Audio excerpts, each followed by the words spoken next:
NTV వద్ద నేపాల్లో miss అయినటువంటి 644 మంది జాబితా ఉంది. అత్యధికంగా భారత్, ఉక్రెయిన్, అమెరికా, బ్రిటన్ టూరిస్టులు బలైపోయారు. హైదరాబాద్ నుంచి వెళ్లినటువంటి ఎన్ఆర్ఐలు 27 మంది గల్లంతయ్యారు. హైదరాబాద్ నుంచి వెళ్లిన వారు శివానందరెడ్డి, సుహాస్ని రెడ్డిలతో పాటు మరికొంతమంది ఆచూకీ గల్లంతైంది. వారిలో రేగూరి వినయ్ కుమార్ రెడ్డి, ధన్పాల్ రెడ్డి కూడా ఉన్నారు.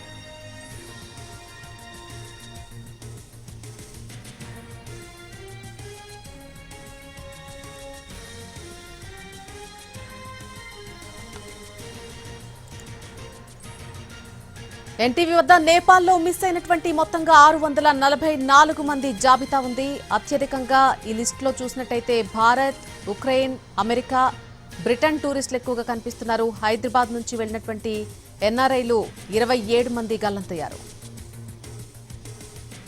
అమెరికా నుంచి 65 మంది, ఉక్రెయిన్ నుంచి 53 మంది, అలాగే మలేషియా నుంచి 51 మంది ఈ లిస్టులో ఉన్నట్టుగా తెలుస్తోంది. మొత్తంగా హైదరాబాద్ నుంచి గల్లంతైన వారిలో 27 మంది ఎన్ఆర్ఐలు ఉన్నారు. విదేశాల నుంచి ఎన్ఆర్ఐ పాస్పోర్ట్ వీసాపై వెళ్లినటువంటి భారతీయులే అధికంగా ఉన్నట్టుగా తెలుస్తోంది. మొత్తంగా 644 మందికి సంబంధించినటువంటి పూర్తి డీటెయిల్స్ మనం చూస్తున్నాం. నేపాల్ వరదల్లో 644 మంది గల్లంతయ్యారు. ఎన్టీవీ వద్ద పూర్తి రిపోర్ట్ ఉంది. దీనికి సంబంధించిన జాబితా ఉంది. అత్యధికంగా భారత్, ఉక్రెయిన్, అమెరికా, బ్రిటన్ టూరిస్టులే ఇందులో కనిపిస్తూ ఉన్నారు.